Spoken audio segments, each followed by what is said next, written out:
goal of this video is to have all that crap off of the workbench, put back together, and back on the Porsche, and have it running and driving car. That's the goal. Now shout out to you guys in the comments who said something about my submersible fuel hose. You guys asked if all these hoses I replaced were made to be in a fuel tank, submersed in fuel, and yeah, they're not. So I have to redo all of this with the proper hose. And I got this from Racetronics. It's 85 safe submersible fuel hose in 3/8. Also, you guys mentioned proper fuel hose clamps. I got those as well. I got a whole pack of them, so I'll have proper clamps on there. And I got in the fuel filter sock for the fuel pump as well. So the first thing I want to do is wrap up the whole fuel system, get that back in the car, and then we'll move on to the rear of the car, putting all the intake and replacing the vacuum lines and all that stuff, because all those parts came in as well. While we're on the subject, I also have to replace the fuel filter, which came in as well.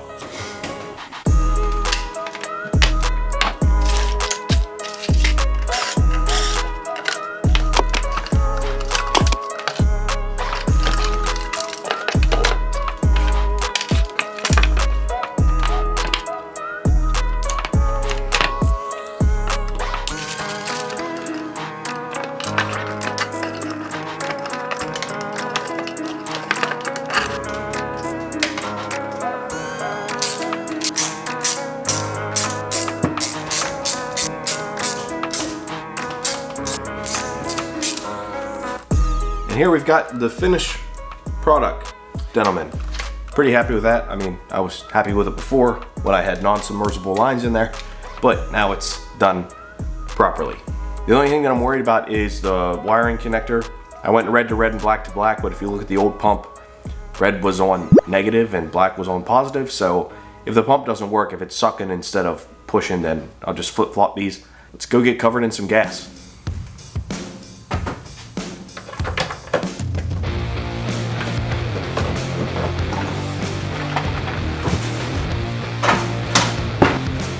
Oh, this is the absolute worst.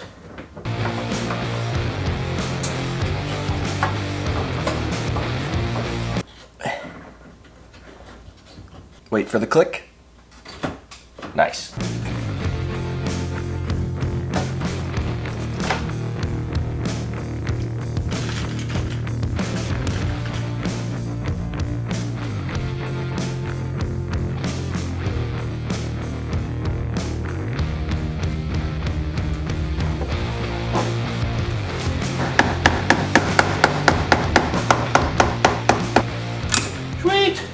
Oh, worst part's done, I think.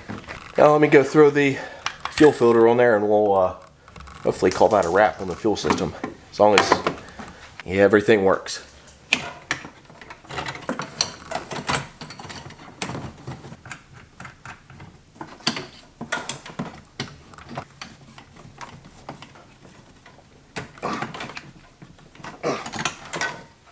Said this before and I'll say it again, absolute dumbest fuel filter design I've ever seen. I don't even know if you could do that without lowering the engine. Now onto all these miscellaneous vacuum lines and hoses and check valves and all that fun stuff.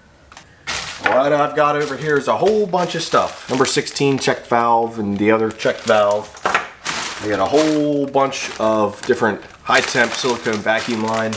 And you can really see, like on this, just how dry rotted that is. It probably leaks there, probably leaks there, probably leaks there. Same thing with all the hoses on the diverter valves. They're all nasty and old and just need replacing.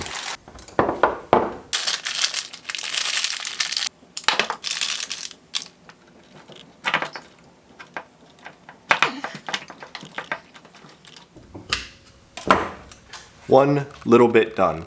What's nice about this kit, and this is just a kit from Amazon, I'll link it below. It comes with all of these clamps, a bunch of different sizes of these, plus some miscellaneous size vacuum tees, a whole bunch of zip ties. Should have everything I need to get this all patched up.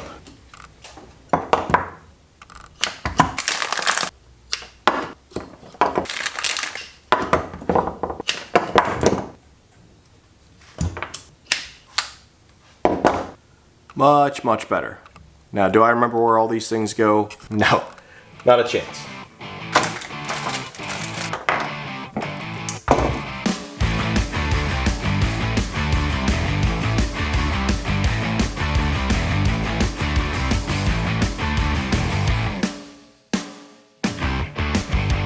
One check valve, done. Now on to this one, I think. This guy.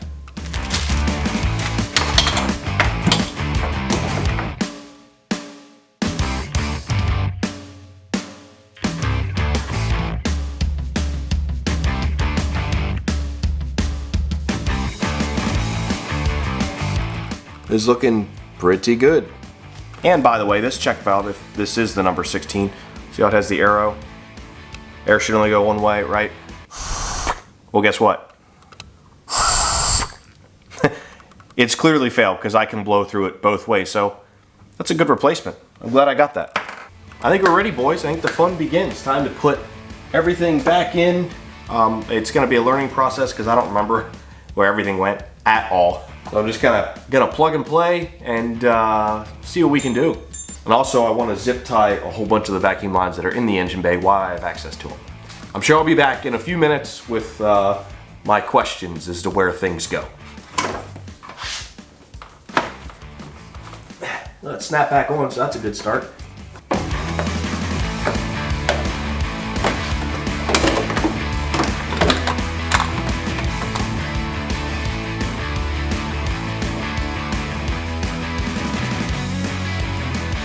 These things, I know where they connect, but I don't know where all those other connections go.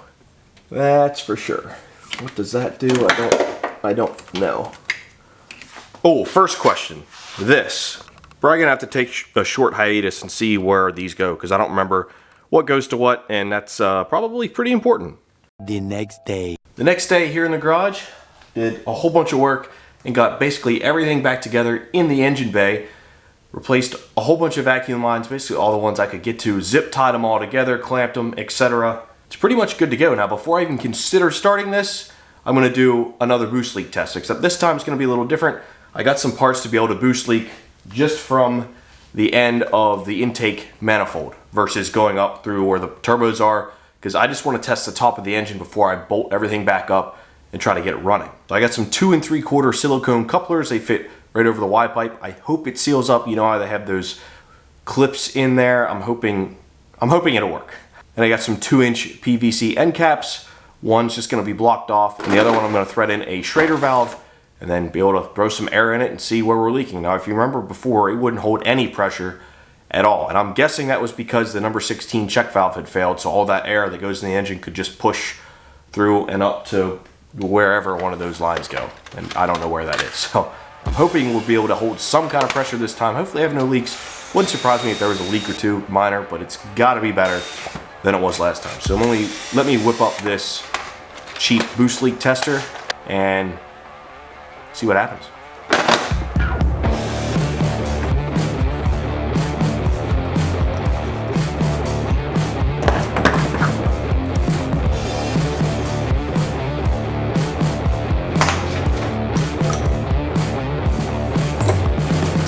Very easy and super simple boost leak tester to throw together.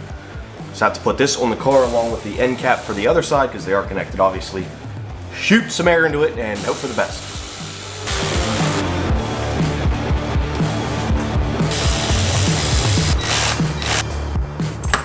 Alright, no massive leaks, okay? No massive leaks. We can deal with little ones, I guess.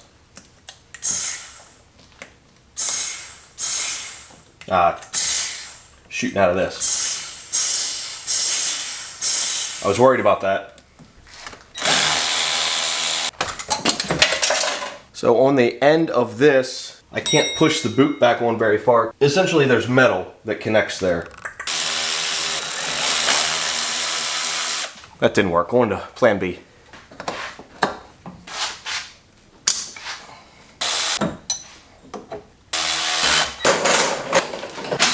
I ended up plugging the turbo underneath, so that blocks off this side. Now let's throw some air to it and see what happens. Keep in mind before I could hold zero pressure at all whatsoever, just immediately. So anything better than that is an improvement.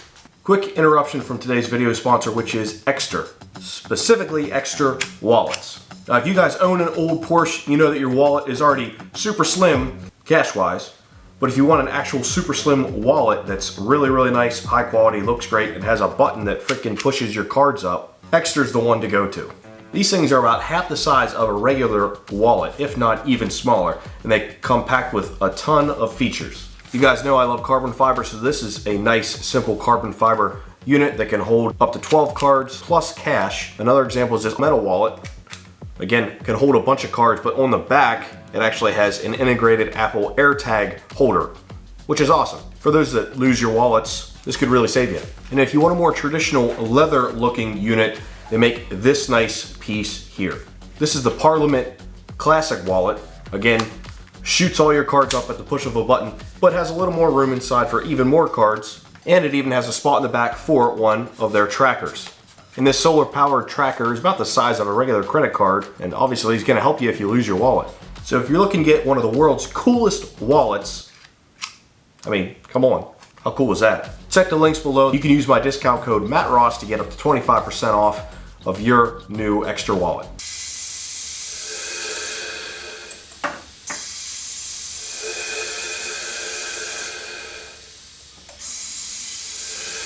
Got a couple of leaks we're fighting with. Right here, this silicone coupler, that's not exactly sealed. If you listen closely, it is holding pressure, which it wasn't before. Eventually it leaks out, but it is holding something.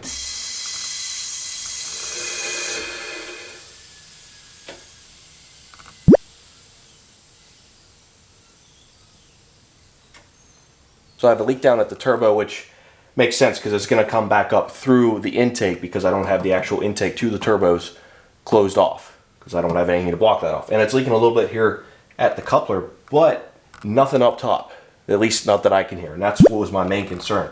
So with nothing up top leaking, I'm going to put it back together, test the fuel system, and hopefully fire it up. While not ideal, I am happy that this boost leak test went way better than before.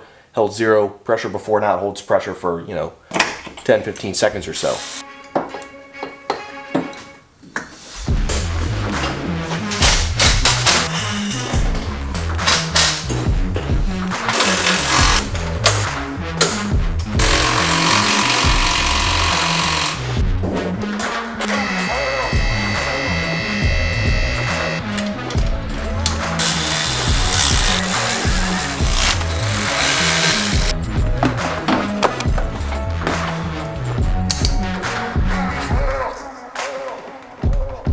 Somehow I lost a clip for the passenger side intercooler pipe, so I gotta find that. But other than that, it's ready to do some testing. I also want to hook my fuel pressure tester back up to it. That way when I turn the key on, see if there is any pressure, if I have the fuel pump wiring correct and all the lines and everything like that. You guys keep an eye on that gauge while I go turn the key. Make sure I have the fire extinguisher ready. I don't think the fuel pump kicked on.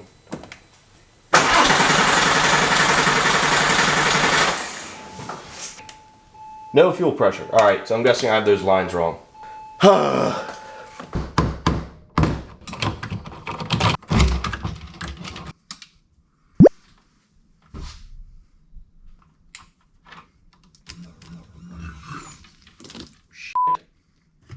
I'm not sure which one that came out of. Ah. Okay. So that's shot out of that one, which is the one that's supposed to, maybe it is wired right. I don't know. I don't know, making everything smell like gas again after I just cleaned it.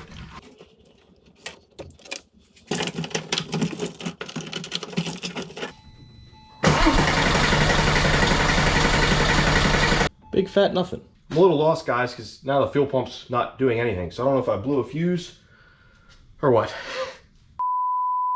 Here's your update. I flip-flopped the wires in the fuel pump so negative is positive and vice versa. So I think that's how it's supposed to go. Keep in mind, guys, that the my V-band clamps on the exhaust kind of snapped. So I'm going to have a major exhaust leak if it starts.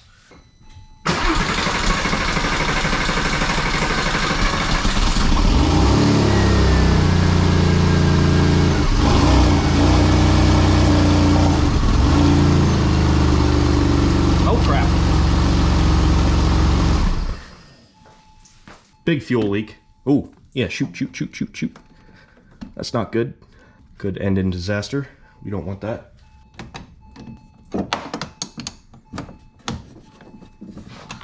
let's try this again. Hopefully not set anything on fire.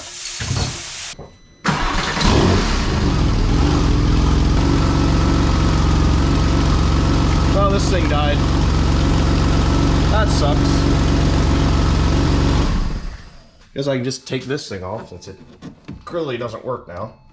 Not sure why. RIP, broken fuel gauge.